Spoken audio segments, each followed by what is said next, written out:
Hadi Al-Khatib is here today. I'm really happy that he's here, and he's going to tell us a lot about geolocation. How can we verify where and maybe even when a picture or video was taken? There are a couple of strategies you can use to do that. There are a couple of tools, and he's going to tell us all about it. Available data, mapping, and satellite services. How can we use them to verify where and when a picture was taken? Hadi works at Bellingcat. He's responsible for project lead for North Africa and the Middle East. But as he told me, he's volunteering, which makes it even more amazing. Like, he does this all. It sounds like a full-time position, actually, but it's also volunteering. And Hadi also works for the Syrian Archive Project, which is a project that collects evidence of human rights violations in Syria. Maybe you can tell us a little bit more about it afterwards as well. He said he wants to do it as workshoppy as possible. Like, he doesn't want to give you only a presentation. Yeah. He wants you to do something as well. It's a little bit difficult because of the setup and also because the Wi-Fi apparently is a bit spotty, but we're trying to do it as workshoppy as possible. He's going to present a quick case study in the beginning where he's going to tell a little bit more about his work at Bellingcat, and then we're going to try to do some exercises. We're going to see how well that works. If it doesn't, we stop. And in the end, there's definitely going to be a possibility to ask him some questions, like we do a quick Q&A round. I hope this is great for all of you, and then I would just say thank you, Hadi, for being here, and let's start. Thank you. Thanks, Laura.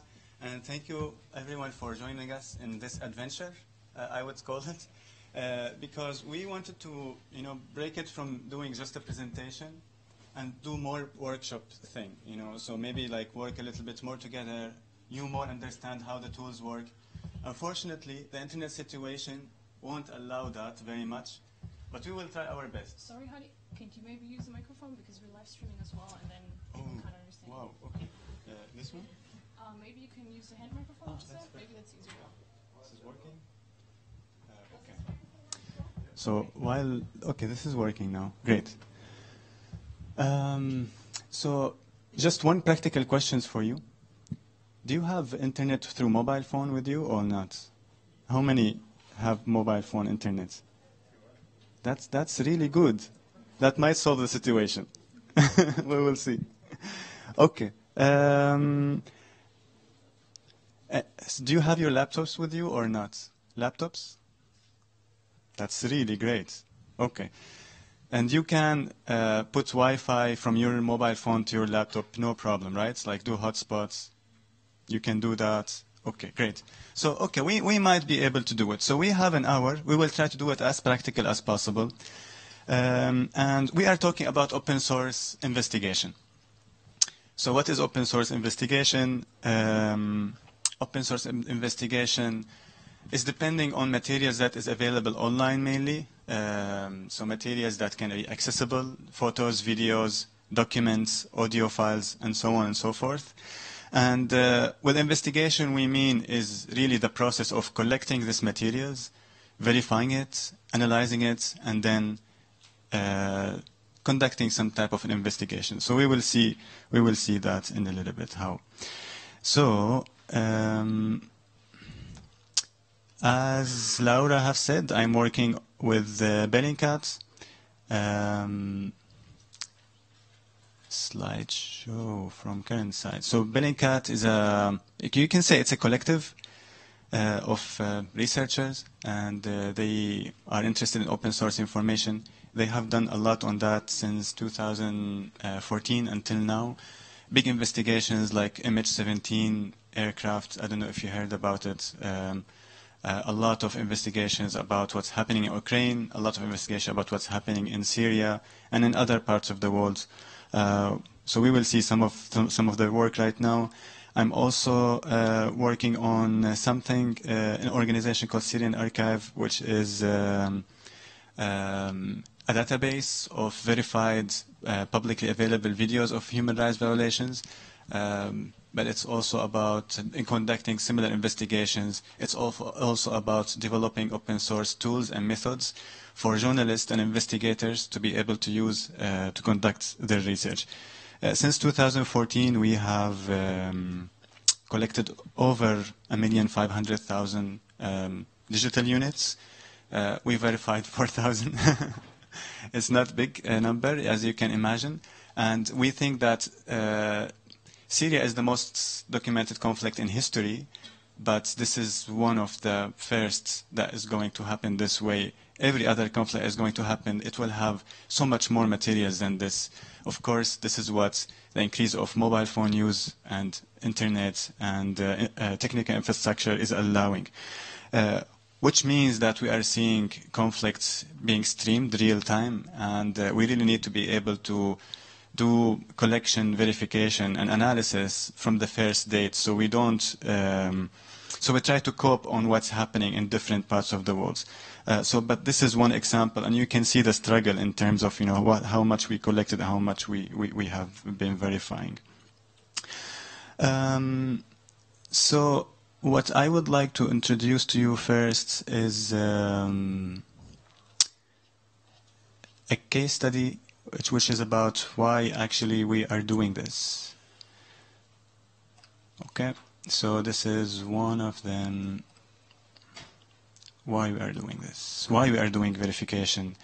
But also, not. I mean, I think it's an easy question, but I think why we are doing it openly, why we are doing verification transparently, why we are doing it with a really good methodology that, it's very well documented and very transparently published.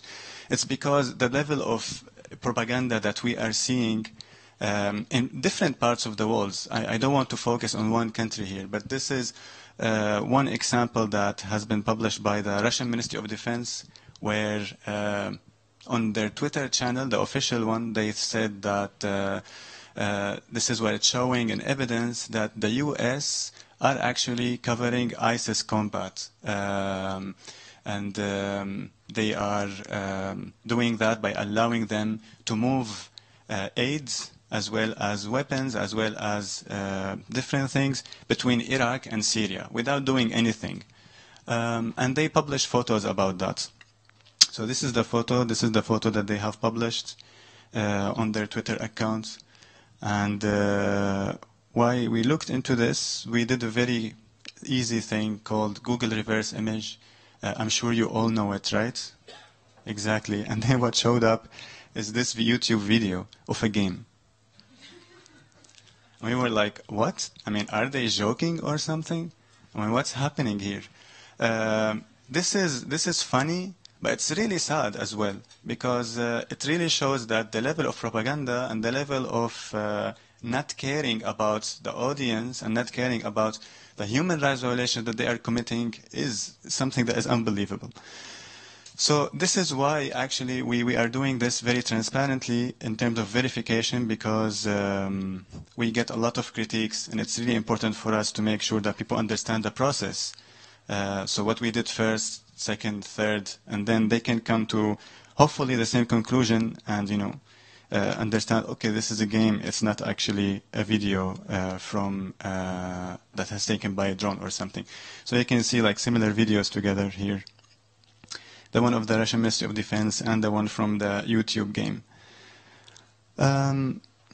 So this is another example. This example is what I mainly work on actually on a daily basis. So this example is an example of what materials is shown from the Syrian conflict. So you can see, for example, this. It's an aircraft that is dropping munition on an area, right? So it's really important for us to be able to verify this and publish an investigation about it. What's happening here? Because the main narrative is that, fighting terrorism, fighting extremism, fighting ISIS, and so on. Which is, in some part true, but does this happen in all the areas? So we try to first do landmarks on everything, kind of identify all objects as a first step, identify the objects where people are moving in the video, right? Identify different objects here where you can see also some landmarks, but also where you can identify civilians in the areas. So then, you understand, okay, this is a civilian area. Maybe it's a civilian area when you see these pictures. But then when you go through Google Earth, you will see exactly the location of where this was by identifying the landmarks. And we know this area very well, so it was easy for us. But the interesting thing is here. Right now, when I arrive here, I can go back with satellite historical imagery and see if this area has been controlled by armed groups before or not. Are there any military movements in this area or not? And this is really important because then you can debunk the narrative that would say, okay, but this is a military area. They bombed it because there are military weapons or clashes there or something. In this case, it wasn't, but this is how we actually do it. And then right now also we are at a point where new satellite imagery is really available for journalists, for everyone, for researchers. You don't have to pay so much money. This is one of the tools that we are using. It's called Terra Server. So if you just search for Terra Server, and I will give you everything, all the tools we are using in the end of the session. But if you do that, then you can get really updated satellite imagery and also go historic satellite imagery through Terra Server. But you can view like the latest ones like this, which is really important for us because from this also we understand more that this area was hit. So then the geolocation that I did was, okay, it wasn't somewhere in a different country. So this is what we do, and of course also when we do that, we try to do a lot of identifying munitions, specific munitions that shows in videos. This case, by the way, it happened in Aleppo, but we see this type of same pattern of these type of videos in different countries like Yemen, Libya, or really different countries. And then through open source, you can see, okay, what kind of munition it is. In this case, it's Russian submunitions, and so on and so forth. And you can go more and more into it. For example, we go back into debunking the government narratives. The Russian officials would say, but we don't use actually any satellites, any cluster munitions in Syria. At the same time, Russia Today publishes a video that is showing their cluster munitions in the base where they are actually operating, which is really strange. I mean, at least try to hide it or something. I don't know, blur the logo. So this is what's available, and this is why we do this type of things. So there are many things in the process. If I go through the process again, just let me show you. This is the process that we have developed. So just a workflow. The workflow. Yeah, this is the workflow. So start from current slides. Yeah, so this is the workflow, and the process starts from identifying the sources. So basically you are searching, you are finding sources on Facebook, on YouTube, on Twitter, and so on. Right now we are following about 5,000 sources in Syria alone. The second process is collection and secure preservation. So this happened as a second process because you need to collect material and preserve it directly because it's being removed also directly. Why it's being removed? Social media platforms are using machine learning right now to identify content to remove it, extremism content or propaganda content, which makes a lot of sense. No one wants this content to have it online.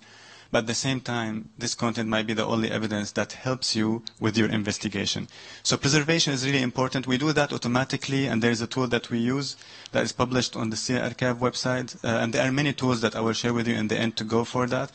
But right now, because we only have an hour today, I'm just going to focus on one thing in the process of verification. So with verification, we verify the date, we verify the time, we verify the location, and we try also to verify objects in the visual documentation itself. But what we are going to focus on today is only geolocation, only focus on doing and locating that video, where it happened, and so on. So this is what we are going to go through. We're going to start with a couple of exercises, and then this will be the first part of geolocation. Tomorrow will be another part, and Laura would say more details about this in the end of the session. So we are starting basic right now. Maybe it's going to get harder, but the focus is geolocation in the process of verification. All the tools that we will share in the end, it will have all the tools from all the process. But just to explain this a little bit. So right now, going to geolocation and starting with the exercises. And we're going to start maybe directly here. Yes, let's do it just here. From current slide. Do you recognize this place? You don't? Okay. If you have internet, let's take 1 minute to go to this profile. I don't know if you can see this profile URL, but also that might be not very practical. Are you staying in a hotel close to this event place? Anyone staying in a hotel that's close to this event place? Where? What? Exactly, exactly. So if you search in that hotel, close to that hotel, you might find this place. You want to take 1 minute to see where this place is? Can you tell us again the name of the hotel? What's it called? Hagenbeck.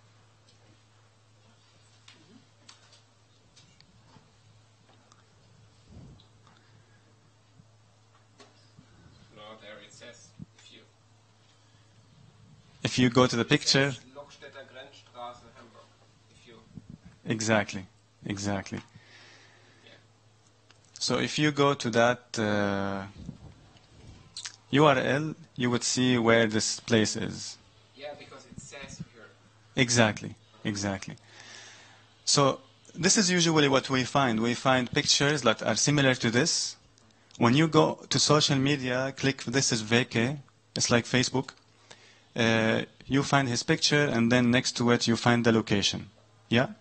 So this is a good indication. From there, you can go to that location and try to find where he is posing. And you will find it very easy. It's inside the park. It's inside the park. Exactly, it's inside the park. But this is just like the first step is usually how we find photos and then how we go into doing the geolocation. We find this online through VK. There is a location on it. We go to that location. We look around, and we find the similar structures like that. Okay. But if we go just one step back, just to talk a little bit about what is actually geolocation.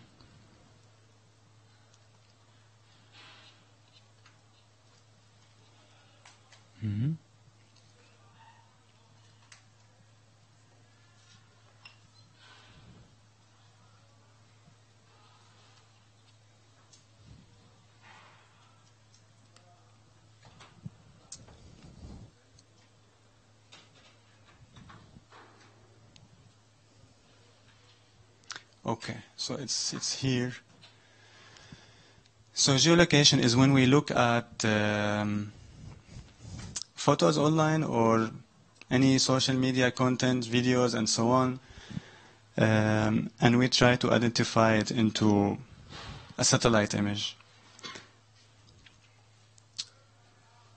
Yes.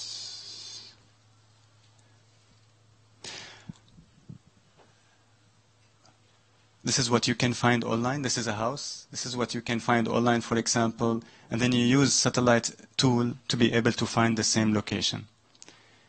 This is what happened during the night. Using Google Street Maps, you can arrive to the same location exactly. Yeah? So, just moving to the exercises right now directly.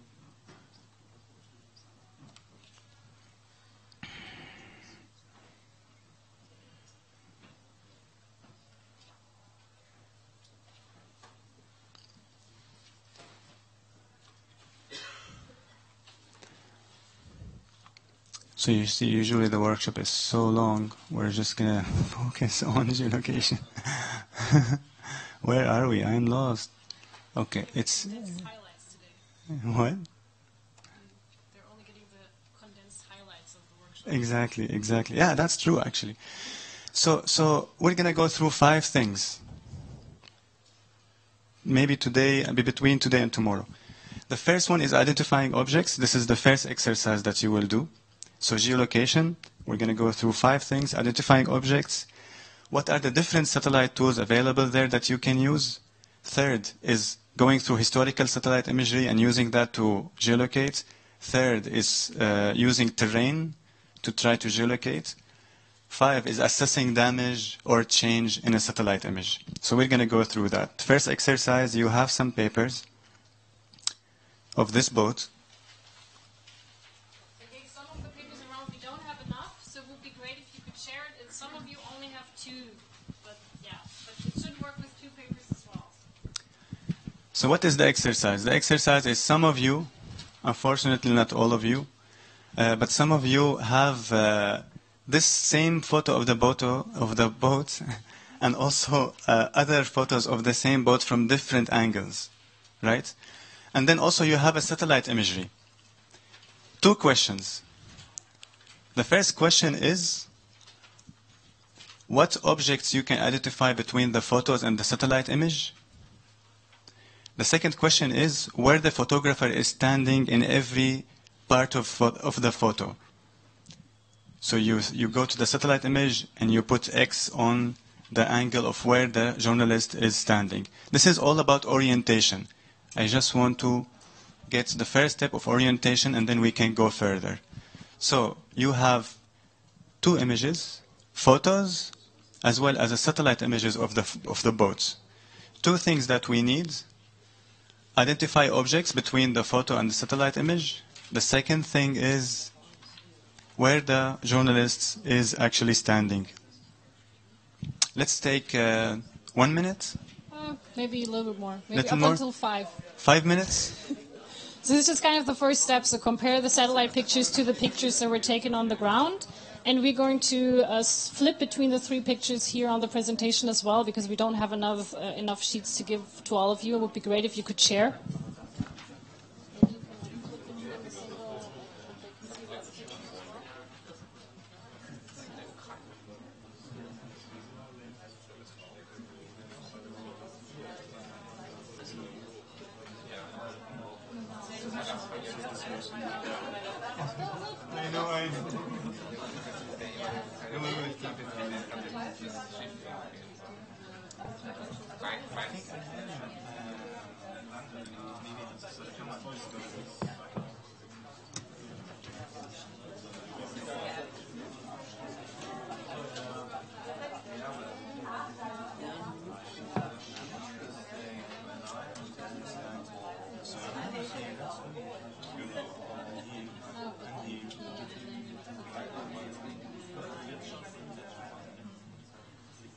So what will keep it to you? And then I can do this.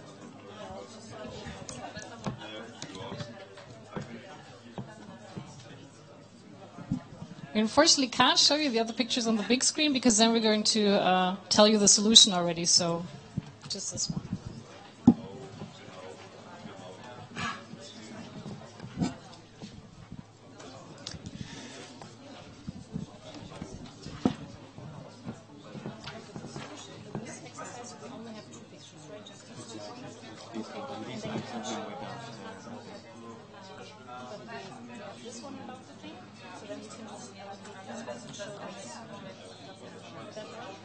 Yeah, I have it. Exactly. That sounds great.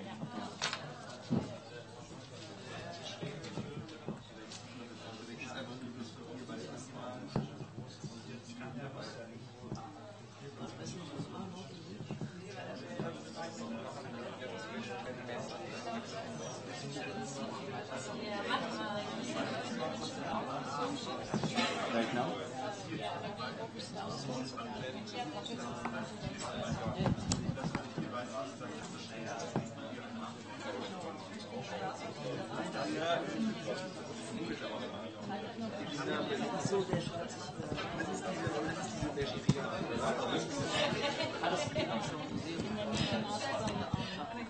Who wants to show the right location?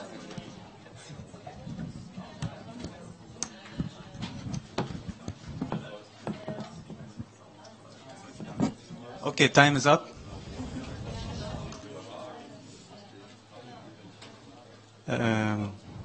Time is up. So, who's gonna start? Should I pick randomly? Let's see. I'm joking. Who wants to start? Who found anything? Like, any objects that you can find from the photos that are here? Please. Actually, you can see the shadows of the sticks that stand up high. So you can see it on the boat, the shadows. Just Exactly, exactly. For all of you, like she said, we can see the shadows on the boat. Yeah. You mean here? yes. Okay, you are already very advanced. That's really great.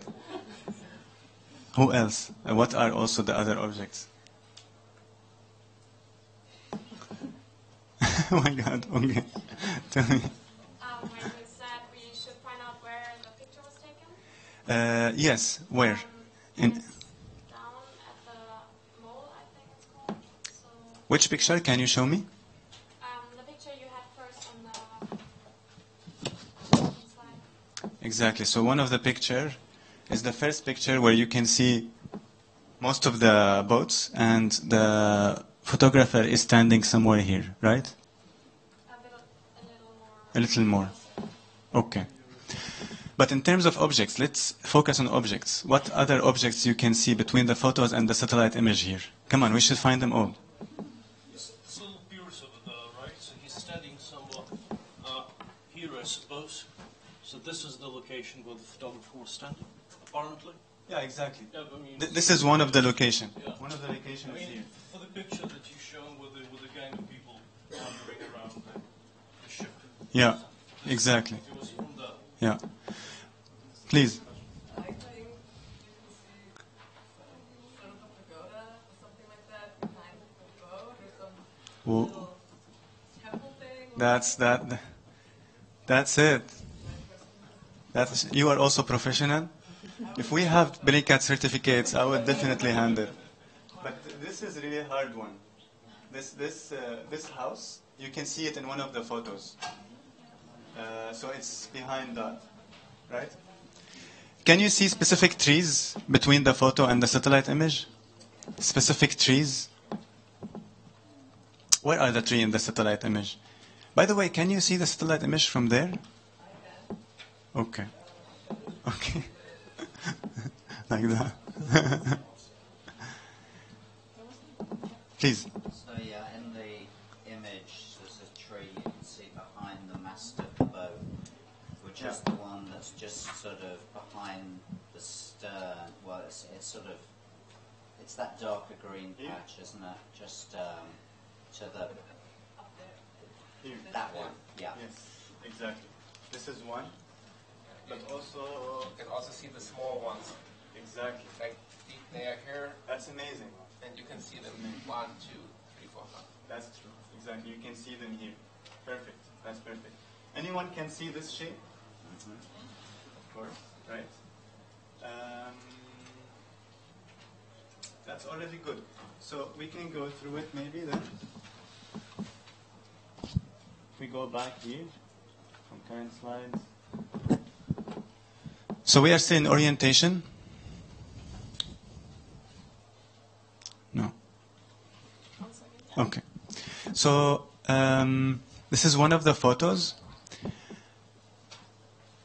And you've told me about most of the things, actually. But the most important was in yellow, you can see the temple that you told about. It's here.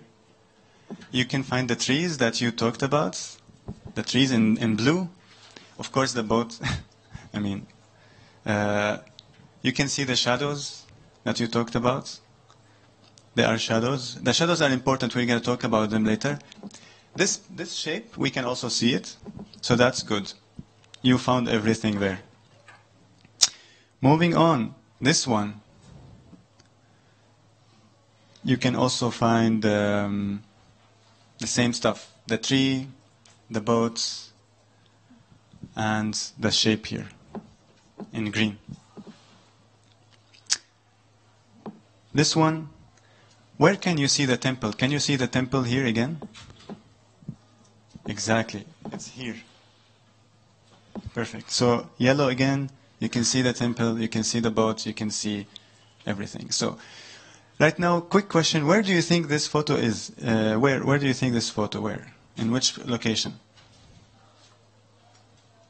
Just from looking at this photo. This is somewhere in Ukraine because we have a Ukrainian flag. That's right. I'm saying maybe I should just leave right now. Why are we doing this? But this is exactly it. I mean, there is a flag. It also shows a lot where the location is. This is actually in Ukraine. So The way they pave these things, that's also a pretty Ukrainian style. now we are getting very deep. Okay, that's why. Now we're getting very perfect.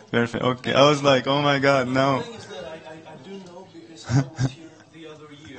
We were doing the same thing. But to start with, I do know. I saw Okay. some sort of a restaurant, but So, satellite image. I don't know about this HDMI. Just Okay. needs a couple seconds, yeah. So everything is here again, right? So right now we say these photos are geolocated. So whatever those photos are, you have found specific objects, you have related those objects between the photos and between the satellite image. This is verified. The location is verified. Moving on to the next exercise, it's very similar, but just to try out a little bit more. So we're gonna... Yeah, I'm going to hand you out some satellite images and the image that you're going to combine with it, which is this, we're going to show on the big screen. So this, what you have to track, is going to be on the big screen, and I'll just give you the satellite image. There won't be enough copies for every one of you, but we have a little bit more than for the last exercise. you know what's corrupt about this whole story here? You know what? It's like you already have a satellite imaging. And for me, I mean, the stupidest question, because I have no clue how you do that. Yeah. I want to know how you got the satellite image. Since you got it, Yes. it's like it's not a question anymore, right? No, of course. This Of is course. the thing. I mean, I want this missing link. Yeah. Which is like for me. How did you get there in the first place? In the first place. Otherwise, it's fun, but it doesn't really help. Okay, what happened? Just a Would second. the rest agree? Do you want to know more about where to get the satellite images? Yeah, so Maybe like- So what was the? I mean, okay, this is a popular location to start with, and so probably it's like you've made it up to kind of. To Okay, show but like, people does the that. rest of you also want to know that? Please, maybe raise your hand. Yes? Okay. So can we do that? Can we talk a little bit more about that fact? Yeah, no, Okay. So then I'm going to give you out the paper, but then you're going to tell us a little bit more about that fact.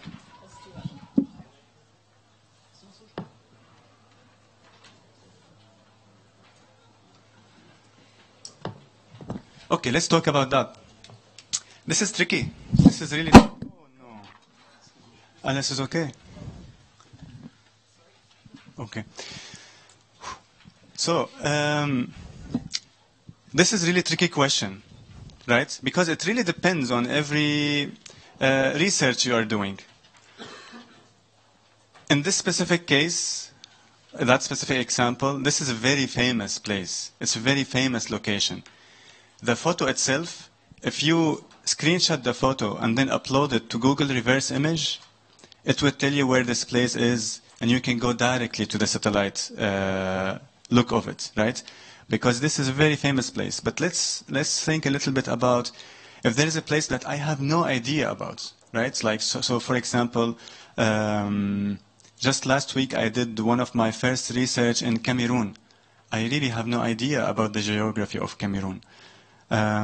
So I think the first step when you do geolocation is you need to align yourself. You need to understand a little bit more about the place that you are looking in. So when I started with Cameroon and I got a video in a market, I have no idea in which village and so on. So first, I got the name of the village. So I went to the village, I saw all the village without thinking about geolocation, get familiarized myself with the area. And then after an hour or two, I started to get familiar with how the markets look like in Cameroon. Because you can see, for example, like a shape of little houses all next to each other, right? And then when I start to get deeper between the photo and between the markets, I start to understand like the different shapes of different markets. Until I arrived to the point where I could geolocate it. And it happened. And it took about 2 hours and a half. But it really happened. And I was amazed. I was like, okay, I mean, Cameroon, now we can research. But you know what I mean? It's not really easy question. I think you really need to get familiarized with satellite imagery orientation, the ability to identify things. And I think you are already, you have already done that. So let's move on to the second one. It's also about identifying objects. Just to get more familiarized, you have a photo. I think most of you have a photo. What are the objects that you can see between the photo and the satellite image? Let's take a couple of minutes, familiarize yourself, and then we go back to these objects here.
So, time is up.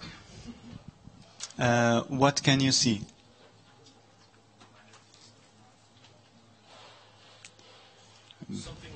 You are very advanced.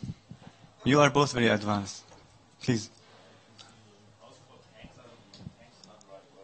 Can you tell me where?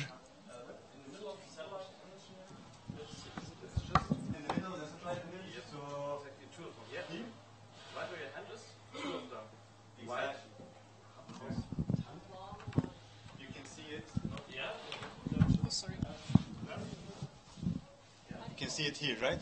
Thank you. That's perfect. This is one object. The other one? Please. I think there's higher vegetation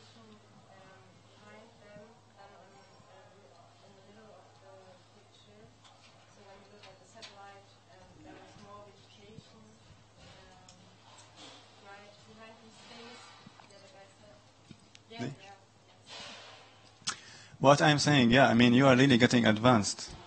I was all thinking about, like, you know, some objects, but totally. I mean, this is one of the things that you can see. There's also, apart from this, and apart from this one, what you have mentioned, there's also one thing. No, I want to say something different. The number of containers. Yes. I think it's on both. It's 7, 8. Let me see. There are 16 of them, 8 in a row. So what? 8 in a row, yeah. Yeah. No, 7 in a row. You see? No. There are 8 of them. 8 in a row. So 8 in a row. So 16 of them. And those in the front and the rear, they're smaller than the others. You see? Please. I mean, but Yeah, we saw that too, but what we found most significant is that 2 of the silos are shorter than the others. The one in the very back, and then the left one on the front. And on this picture, you can actually see that 3 of them are shorter Yeah. than the others, but you can only see 2 in that picture. But that's, I mean, it looks like you can identify the place. Exactly. We're talking about these, right? No, the silos. Ah, the silos here. Yeah, so there's shorter ones and taller ones, and they match up in both pictures. Right. So that one, no, I mean, in the very front, the one's shorter. The first one? The one with the white on the top? Mm. No, just the round object. Ah, the roof shape. Okay. This one, you mean? No, just the round object, and they're all the same height. Which- Oh, yeah, the bigger one I can see. The bigger one behind it. Can someone come here and tell me where are you looking? I mean, she's talking about the roofs of those containers, and those are like conuses, and those are plain, and so she's just pointing at this one in the front. So this one is shorter, Yeah, and that one is shorter. Yes. And if you look here, you can see this one is shorter, this one is shorter, and that one also. That's. So you can only see 2 here, but short, short, short. Can we have a? That's amazing. Yeah, this is really great. I actually really didn't look into this, but that sounds amazing. The interesting thing is that at first you think that the car is approaching from here, and this is the most obvious thing that you think. So it looks like it's moving from here, but when you look at the stops of those containers, you realize that it's not the case, because this one here, you see, so it's fucking moving from here, and it's Exactly. Where it is moving from? it's moving From here. Exactly. That's amazing. I'm really amazed. Please. Yes. Pointed out this one pole that's seen on the right side on the original picture, right? Somewhat in the background. This here. Yes, exactly. And we were wondering if that's a pole that's kind of in front of the silos, or maybe in the background, and you can't see it on the satellite image. This is a really good question. So it's in the back side of it. If you can see it in the satellite image, it really depends on the satellite image itself. For example, here, I can't really see it very well. But yeah. I mean, there is a pole on the actual place. Isn't there a shadow, like on the square in front of the silos? Yeah, but the thing is in the back of the slide. Upwards, just a bit. Yeah, that one. Is that the shadow of the? The pole is behind it, but that's a really good point. I think sometimes in satellite images, you see this shadow, the one that you told about, you would see it somewhere here. And that's how you know that, okay, you can also identify this object, and it's going to be one of the ones to verify this image. But this one is a bit far, but the idea the idea is great. I mean, the shadow should be shown here, maybe not in this satellite image, but in other satellite images, it might be shown. So sometimes we look for these, but for me, usually I don't, because it's like really the hardest, unless it's really big and you can see big shadow, or unless it has a big shape, so the shadow of it, is also big. So, anything else on this image? I think it's not so green in this area, and it looks the same Exactly, exactly. So also the green space allowed us to know more that, okay, this is the place, right? This is more the place I'm looking for. So, how it looks like, the grass and so on, gives you more assurance that this is the place I'm looking for. And this is really important because in some of the cases, how we arrive to the first satellite image, the one that you have asked for, is from understanding, is from clarifying and identifying like this general look. The general look. Sometimes it's even in a desert, but the general look can tell you a lot about the location. So you can start at least. It's like a starter. Look on Google Street View, you can see how the area has developed because there is a time machine and you have photos from 2007, 2011, 13, and yeah, that's it. Perfect. You can use Google Street View to go through images, historical. You can also use Google Earth for the same thing. Right now we will go through all the tools, just going through this. So some of the objects that you can see, the one that you have mentioned, and the way also that you have mentioned it was going up from there. So right now, because we don't have so much time left. Yeah, so we had some more exercises prepared. I guess these are going to be part of the workshop tomorrow. I don't know, who of you is registered for the workshop tomorrow? You have to register for it? I'm quite sure. Yeah, I'm quite sure you had to register. One? I thought there were more. 2? Okay, but we would definitely then with the workshop start with the more advanced exercises that we probably can't touch because we only have 10 more minutes. There, for example, you're going to need to find out where this picture was taken, for example. And we're going to use the last 10 minutes we have so that Hadi can talk a little bit more about the tools he's using. Would that be fine for everyone? Yeah. Okay, great. So let's do it. So if you know the tools, then tomorrow you will be ready for it. You are all... yeah, this was done in Dutch because we did the last workshop there. But it's all like the tools, the satellite tools basically for this. And satellite images. Okay, thank you. Builden. So Google Earth Pro is what you need to look for. Have you already installed that at some point? If not, just make sure that tomorrow you install Google Earth Pro because it's for free and you can install it, and it's going to be really important for us because through that we can go to historical satellite imagery, but also we can record tours and we can record geolocation that we do. So Google Earth Pro is a must. This you all know, Google Maps. Now, Wikimapia and Yandex are very interesting, and Bing. So Yandex, Bing, Wikimapia. So in some cases, we go to Google Earth to try to geolocate a location. We don't find anything. We don't find, sometimes we don't find a recent image, but sometimes you don't find a clear picture. So then what can you do if you don't have a subscription to a satellite service? Then you can use Yandex or Bing or Wikimapia. So it's also, they have maps.